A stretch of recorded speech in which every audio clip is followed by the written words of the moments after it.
사람이 성장해서 가장 중요한 아마 예식은 결혼식일 겁니다. 그저 이 결혼식이 무엇인지 지난 한 주 동안 많은 시간을 묵상을 했습니다. 그저 단순하게 장성한 남자와 여자가 만나서 한 가정을 꾸리는 것, 아마 그 이상인 것 같아요. 저도 올 10월이면은 결혼 40년입니다. 참 오래 살았네요. 그래서 40년이 얼마나 빨리 지나갔는지 모릅니다. 그런데 지금에서 생각해 보니까 제가 장성한 성인이고 교제하는 여자가 있었기 때문에 그저 결혼했더라고요. 제가 남편으로 또 이제 장차 자녀를 낳게 되면 아빠가 될 건데 어떻게 준비하고 어떻게 아이들을 양육하고 이 아이들을 신앙으로 잘 교육시켜야 될지 이런 것들은 철저하게 제가 준비를 못했던 건 분명해요. 그래서 지금 생각하면 참 아슬아슬한 결혼 생활이었다. 정말 준비를 철저하게 하지 못한 그런 결혼을 했다. 기도하면서 준비를 하긴 했지만 위험한 결혼을 했다 하는 생각을 하게 됩니다. 여러분, 이 결혼이 무엇입니까? 서로 남남이었죠. 이 남남이었던 사람들이 하나가 되는 그런 엄숙한 과정이에요.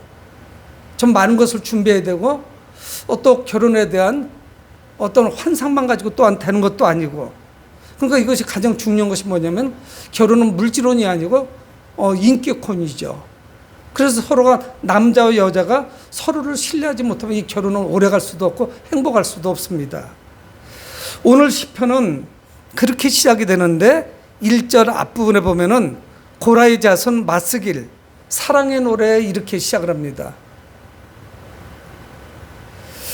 오늘 이 시편은 왕과 왕후의 결혼을 말씀하면서 그것을 축하하는 결혼의 노래인데 미래에 오실 메시아에 대한 그런 노래예요. 시편에 많이 나오지 않는 흔치 않은 메시아 시편 중에 하나입니다. 그래서 이 시편은 결국은 신약 성경의 마지막 부분인 요한계시록 19장 그래서 하늘에서 예수 그리스도를 통한 혼인잔치로 연결이 됩니다. 어린 양의 혼인잔치로 이루어지죠. 그래서 오늘 9절에 보면은 오늘 본문 읽지는 않았는데 왕이 가까이 하는 여인들 중에는 왕들이 딸이 있으며 왕은 오빌의 그물을 꾸미고 왕의 오른쪽에 서도다. 화려한 이 앞부분에서는 신랑의 모습을 그려주고 이제 9절부터 10절 넘어가면서 그 왕의 신부에 대해서 잠깐 소개를 하고 있습니다. 그래서 왕은 오빌의 그물을 꾸미고 가장 아주 순도 높은 그물을 꾸미고 왕의 오른쪽에 서 있다고 소개를 합니다. 그러면서 이제 오늘 시편들이 신부에 대해서 전개를 하고 있습니다. 왕의 오른쪽이라고 하는 것은 영광의 자리죠. 범상치 않은 그런 자리입니다. 여러분, 이것은 무엇이냐면 어린 양의 혼인잔치에 참여할 교회, 즉 바로 성도들을 의미하며 그 성도들의 그 미래를 보여주고 있는 거예요.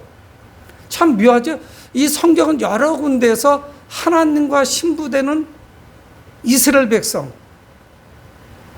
아가서에서는 솔로몬 왕과 술람미 여인의 아주 그 뜨거운 사랑을 이야기하면서 하나님과 성도의 사랑, 혼인과 이거를 자꾸 연결을 시킵니다. 엄숙한 결혼이며 경건한 결혼, 또 거룩한 결혼. 그리고 요한계시록 19장에서는 하늘에서 혼인잔치가 베풀어지는데 그것에 누가 참여하느냐? 신랑은 바로 예수 그리스도시고 신부는 교회예요. 성도들입니다. 여러분, 오늘 말씀도 그저 단순한 우리는 그냥 혼례식, 결혼식으로 볼 수가 없죠. 그래서 오늘 10절에서 딸이여 듣고 보고 귀를 기울일지어다. 신랑 왕후가 될 신부에게 권면하고 있습니다. 뭐냐면 딸이여 듣고 보고 귀를 기울일지어다. 들으라, 보라, 귀를 기울이라. 세 개의 명령이 반복되고 또 하나의 명령이 붙어서 나옵니다. 이 신랑의 말은 무엇이냐? 이 신부는 신랑에게 순종해야 돼요. 그래서 10절 하반절에 내 백성과 네 아버지 집을 잊어버릴지어다. 이 시편 45편 전체적인 맥락을 보면은 신랑은 다윗인지 아니면 솔로몬인지 유대의 역대 왕 중에 어떤 사람인지 그건 정확히 알 수 없어요. 그리고 신부도 정확하게 우리는 확인할 길은 없습니다. 그러나 이방 왕의 공주임에는 분명한 것 같아요. 이 뉘앙스나 전체적인 맥락으로 우리가 찾아볼 때, 근데 이 왕은 신부가 될 그 여인을 향해서 뭐라고 말씀하냐면 자신의 백성과 아버지의 집을 잊어버려라 말씀하고 있습니다. 이스라엘 왕에게 시집오는 이방의 신부는 섬기던 우상이나 과거의 모든 습관, 자신의 친정에서 어려서부터 형성되어 오던 여러 가지 인격과 습관과 그 타성, 이 모든 것들을 다 잊어버려야 돼요. 여러분, 이것은 결국 무엇을 말씀하냐면 우리가 신랑 대신 예수 그리스도의 거룩한 신부로, 순결한 신부로 서려면요, 과거의 우리의 모든 삶을 뒤로 해야 돼요. 이 여인은 분명히 우상을 숭배했을 겁니다. 우상을 버려야 돼요. 친정에서 있었던 수많은 것들, 그 관습들, 습관들이 자신을 지배하면 안 돼요. 그러면 정결한 신부로, 그 왕인 신랑의 신부로 자리를 설 곳이 없습니다. 그 첫 번째 고민하는 것이 뭐냐? 너희 백성과 내 나라에 있었던 모든 것을 버리고 와라. 그것은 잊어버려야 돼요. 여러분, 지금의 결혼 생활도 우리가 불행하다고 하는 이유 중에 보니까, 요즘은 보니까 처가의 목소리가 상당히 좀 크게 들려요. 과거에는 신부가 시어머니 때문에 힘들어서 못 살겠다, 시어머니 등살이 너무 심해가지고 시집살이가 고돼가지고 못 살겠다 이랬는데, 지금은 뭐냐면 장모와 사이관계가 많이 뒤틀어져 있어요. 그것도 옳은 것은 아니에요. 여러분, 성경은 시작부터 어떻게 시작이 되냐면 첫 번째 사람은 장인 장모도 없고 시어머니 시아버지도 없어요. 독립된 인격체 남자와 여자, 아담과 하와가 결혼한 거거든요. 그러니까 이게 결혼이라는 것은 뭐냐면 인격적으로 독립해야 돼요. 그래서 각 양쪽의 어머니나 아버지가 자꾸 이게 타치하는 것도 문제가 심각하고, 그리고 경제적으로도 독립이 돼야 돼요. 부모님한테 계속적으로 생활비를 빌려서 쓰는 정도가 되면 이게 행복할 수가 없습니다. 며느리는 늘 가시방석이죠. 그러니까 이게 결혼이라고 하는 것은 다 모든 것이 자립이 돼야 돼요. 키만 크다고 되는 것이 아니에요. 나이 먹었다고 되는 것이 아닙니다. 이 신부는 자신의 친정을 빨리 잊어버리고 신랑만을 바라볼 때, 인격적으로 하나가 될 때, 합일이 될 때, 그때만이 행복한 결혼 생활을 할 수가 있죠. 여러분, 그리스도의 신부되는 이 성도들은 예수 그리스도만 바라볼 때 그때 영광과 기쁨이 있습니다. 제가 종종 여러분들에게 비유로 말씀을 드리는데, 신랑과 신부는 결혼하면 한 방을 써요. 하나가 됐죠. 옷을 벗었는데 부끄러움이 없더라 성경 말씀이에요. 정말 신랑과 신부는 하나예요. 요양병원에 가도 자녀들이 이렇게 기저귀나 이런 거를 처리해 주는 거를 굉장히 부끄럽게 여겨요. 근데 신랑과 신부는 부부간에는 괜찮아요. 그게 통과됩니다. 안 부끄러운 거예요. 그래서 이 세속적인 것과 예수님을 동시에 사귈 수가 없어요. 부부는 무엇이야? 한 방을 쓰죠. 한 침상을 써요. 옷을 벗어주면 부끄럽지 않습니다. 그래서 그 가운데를 그 무엇도 가로막을 수가 없어요. 그리하면 어찌 되느냐? 11절에 말씀하고 있습니다. 그리하면 왕이 내 아름다움을 사모하실지라. 아마 사모를 뜨거운 사랑으로 바꿔줬대요. 내 아내가, 내 사랑하는 신부가 나만을 사랑하는구나. 나도 이 아내만을 사랑하는 거죠. 신부만 사랑하는 것이에요. 그래서 왕이 이 신부의 마음 씀씀이에 매료돼요. 그것이 신부의 어떤 매혹이라 할 수 있겠죠. 여러분, 아내는 남편을 존중하고 복종합니다. 그래서 성경 계속적으로 말씀하는 거예요. 남편은 아내를 사랑하는데 어떻게 사느냐? 하나님께서 또는 그리스도께서 교회를 사랑하듯 사랑하라 말씀하는 거예요. 어떻게 사랑하셨냐? 자기 생명을 주시기까지 사랑했죠. 피 흘려 주시기까지 사랑했어요. 그렇게 남편은 아내를 사랑하는 거예요. 그리고 아내는 남편에게 순종하라, 복종하라 계속 말씀하는 거예요. 이게 교회의 질서입니다. 또 부부의 질서고요. 하나님과의 질서예요. 여러분, 이 영적으로 그리스도의 신부인 성도들은 예수 그리스도께 순종해야 됩니다. 고대 이스라엘 사람들은 자신의 남편을 주라고 말씀했어요. 성경에도 말씀합니다. 아브라함의 아내인 사라가 자신의 남편 아브라함을 주라고 호칭을 불러요. 내 주님, 내 주인이라고 이야기해요. 그 주인으로 섬기는 것이죠. 남편은 뜨겁게 아내를 사랑하고. 여러분, 이것은 이 고대사의 남녀 차별이 아닌 이 가정의 질서입니다. 그래서 오늘 성경 말씀하고 있네. 딸여 듣고 보고 귀를 기울일지어다. 내 백성과 내 아버지 집을 잊어버릴지어다.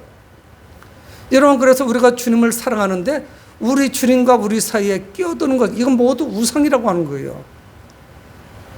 하나님을 사랑하는데, 그리스도를 사랑하는데 방해가 되는 것, 그것이 일이 됐던 취미생활이 됐던 아니면 어떤 물질이 되었던 그 무엇도 끼어들 수가 없죠.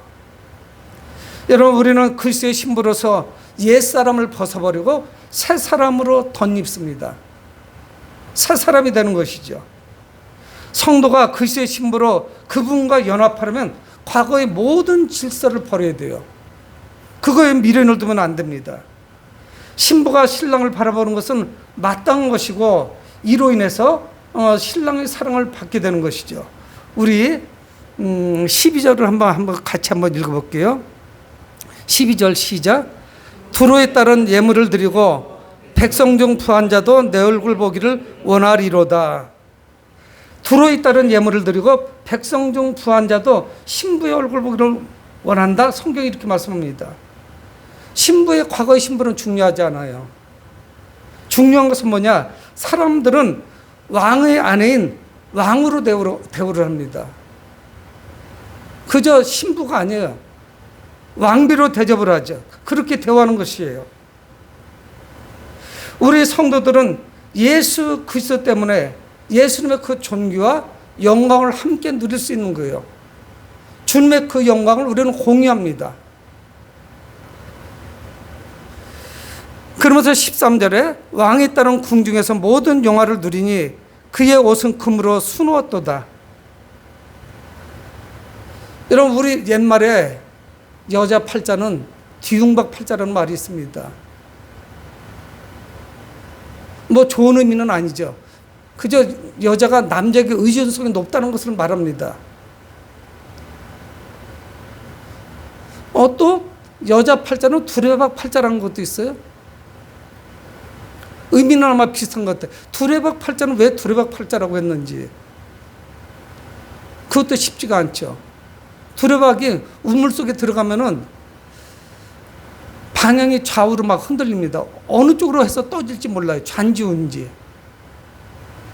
그래서 어떻습니까? 그 우물물을 푸는 사람의 그 손길에 달려 있죠. 그래서 이게 굉장히 좀 좋지 못한 의미를 가지고 있는데, 주흉박 팔자라고 하는 것은 그 박을 꼭지 쪽을 잘라내죠. 그리고 속안을 다 퍼냅니다. 그리고 부잣집들은 그것을 항아리나 아니면 그릇으로 사용해요. 곡식을 저장하는 그릇으로. 그래서 부잣집에는 이 뒤움박에 아주 좋은 곡식들이 자리 잡고 있죠. 그런가 하면은 가난한 사람은 겨우 여물 정도를 거기에 보관하고 있습니다. 찬송 한 곡 부를게요.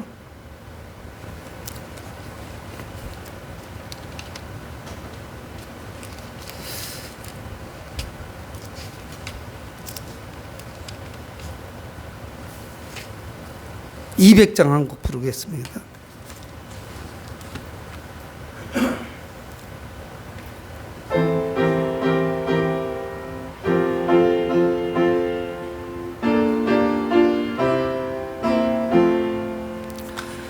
달고 묘한 그 말씀, 생명의 말씀은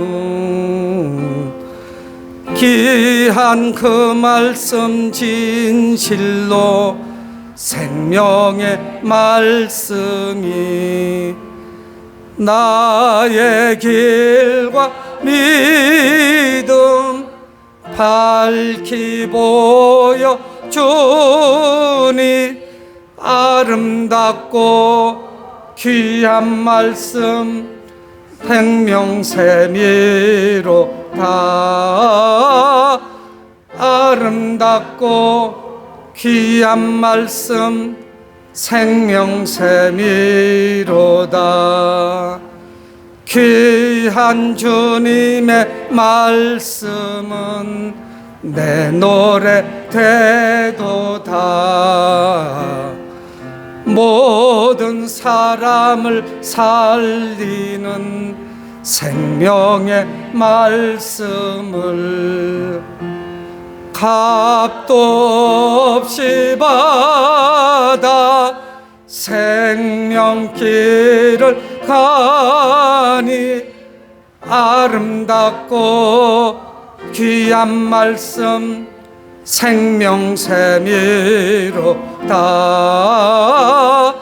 아름답고 귀한 말씀 생명샘이로다.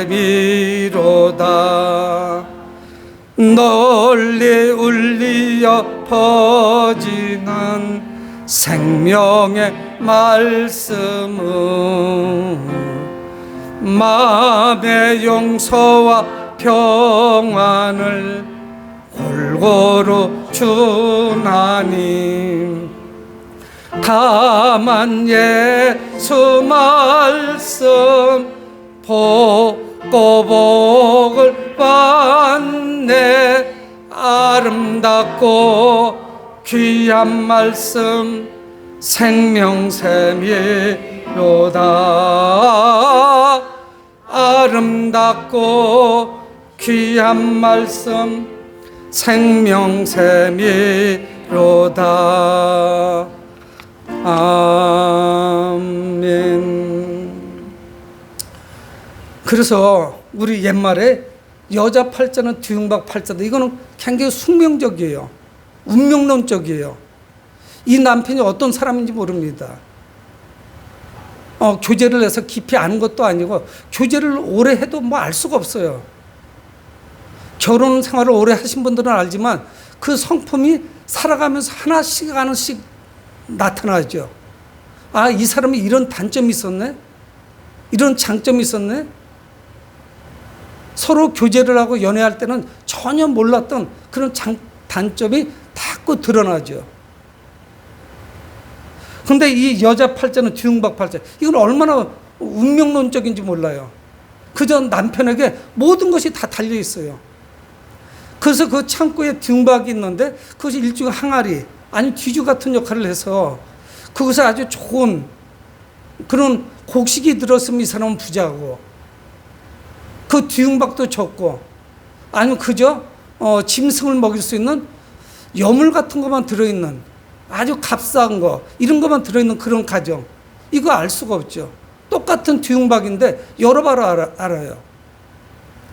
그러니까 남편에게 모든 것을 맡기고 그저 남편이 잘 사는 사람이면 나도 부유하게 살 수 있고, 그렇지 않으면 나는 힘들고 어려운 삶을 살 수밖에 없는,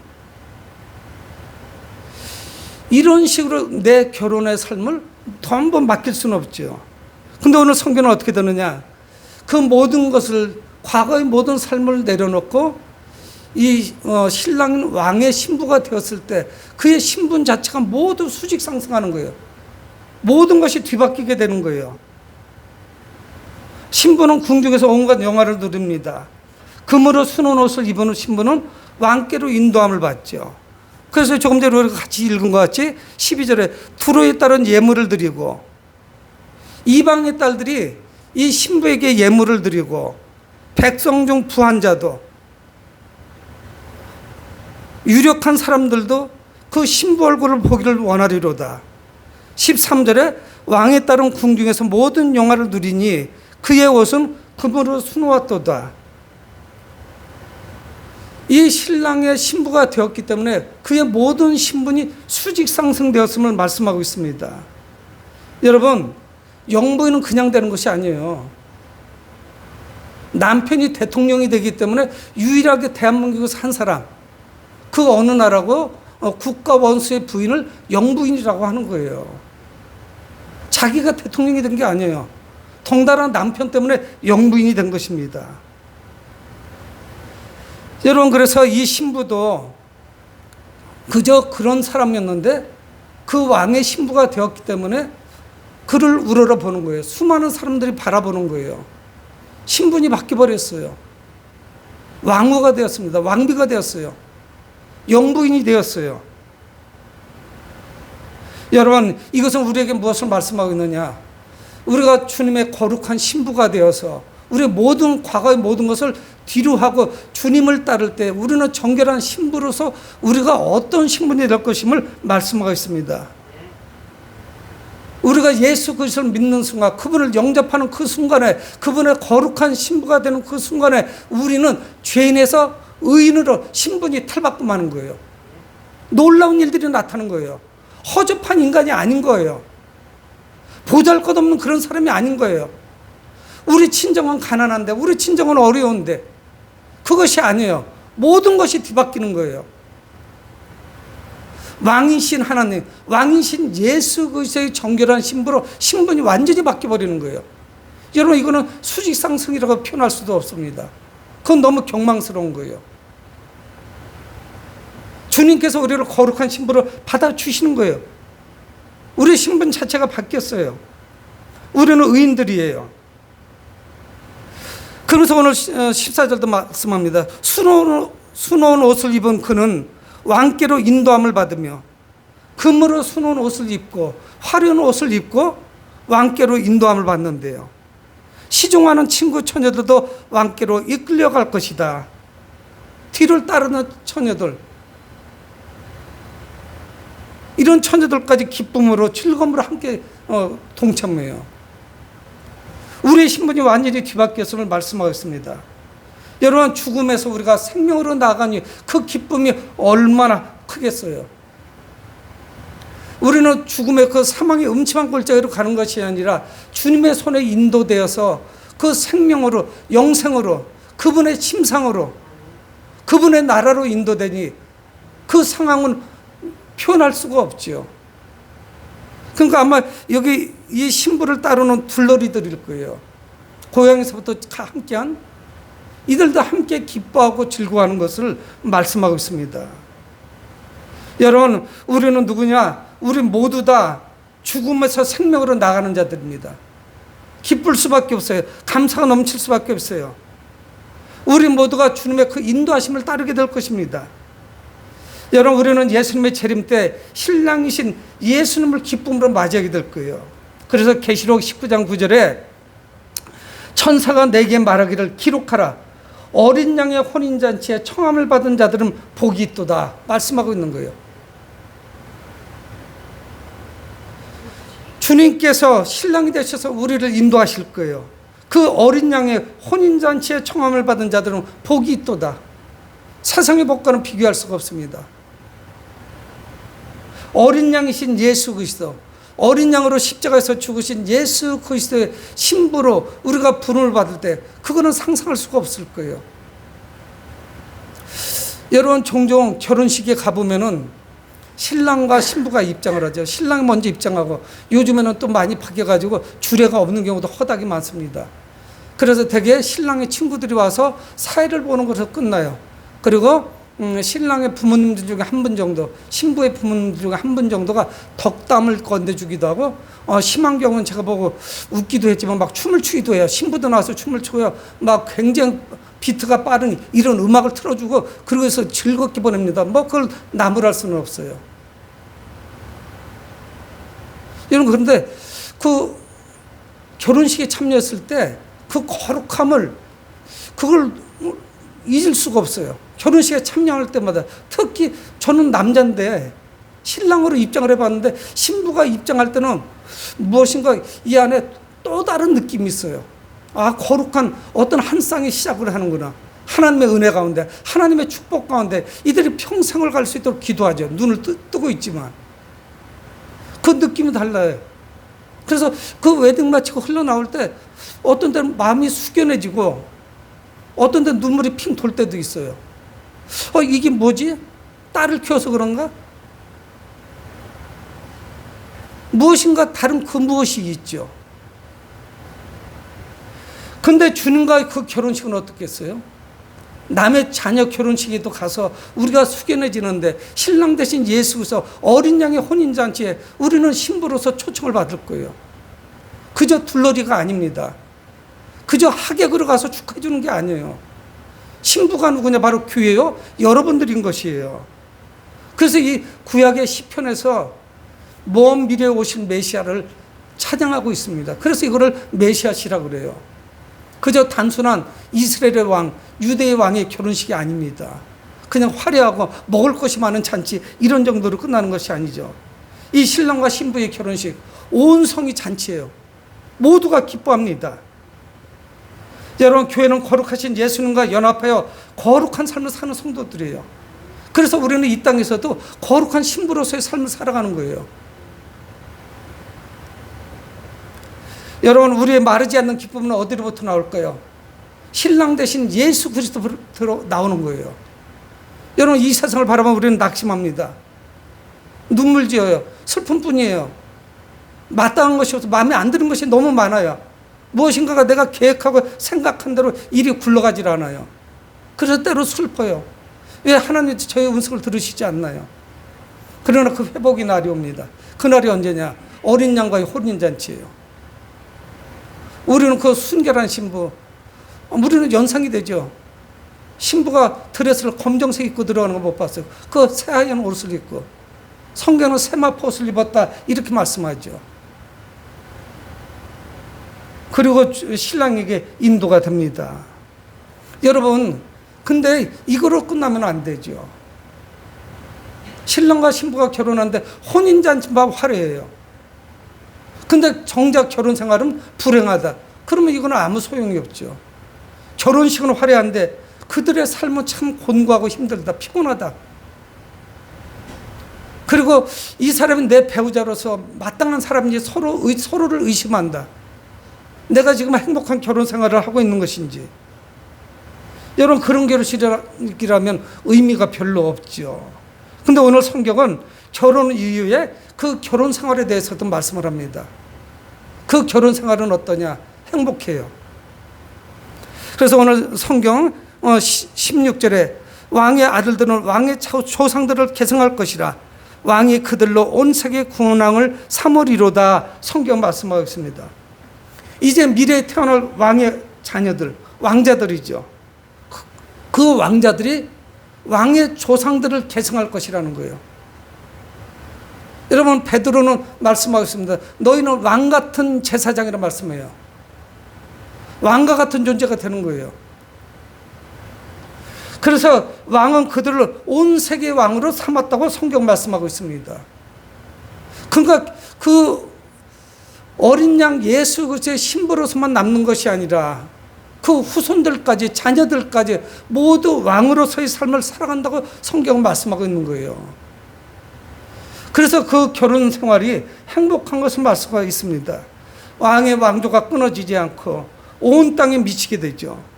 그래서 오늘 성경은 이 왕의 결혼식, 메시아의 그 결혼식만 그려주는 것이 아니라 먼 미래를 바라보고 있습니다. 오고 오는 세대 우리들은 과연 누군지. 하나님의 자녀들인 성도들은 하나님의 나라에서 왕노릇하죠. 그래서 계시록 22장 5절에 그들이 세세토록 왕노릇하리로다. 누가요? 바로 성도들이, 거룩하신 어린 양 예수 그리스도의 신부들이 왕노릇할 것이라는 거예요. 누가요? 성도들이, 신부들이 왕노릇을 할 것이라는 거예요. 여러분, 교회는 어떤 것입니까? 부족한 사람들이 모여서 그리스도를 닮은 사람으로 변화되어 가는 거예요. 신부로서의 삶을 살아가는 거예요. 그래서 시편 기자는 17절은 내가 왕의 이름을 만세 기억하게 하리니 그러므로 만민이 왕을 영원히 찬송하리로다. 그래서 왕의 이름을 만세 기록하게 할 것이라는 거예요. 영원토록 기억하게 할 것이라는 거예요. 이스라엘 넘어서 많은 사람들로부터 찬송을 받습니다. 찬양을 받아요. 칭송을 받습니다. 사람들이 그리스도를 기억하고 영광을 돌릴 거예요. 영원히 그분을 찬송할 것이에요. 이 사람들의 온전한 찬양은 예수 그리스도께 드려지게 될 것입니다. 그리고 그분의 신부되는 우리를 향해서도 칭송하게 될 거예요. 칭찬이 자자하게 될 것이에요. 그래서 오늘 계시록은 하늘과 땅의 모든 것을 들이 신랑이신 예수님을 찬양하는 그런 모습을 그리면서 성경이 끝나집니다. 그래서 우리는 성경을 통해서 먼 미래를 바라보는 것이에요. 그저 어둡고 칙칙한 그런 삶을 바라보는 것이 아니라 신랑 되신 예수 그리스도의 새로운 삶, 신혼의 삶을 그려보는 거예요. 그분에서 그 신혼방이 얼마나 달콤한 방이 될 것인지, 얼마나 행복한 삶으로 우리가 변화되어 나갈 것인지. 여러분, 우리와 같이 참 부족하기 짝이 없는 우리 같은 사람들이 그분의 신부라는 거, 어린 양 예수 그리스도의 신부라는 것이 얼마나 놀랐습니까?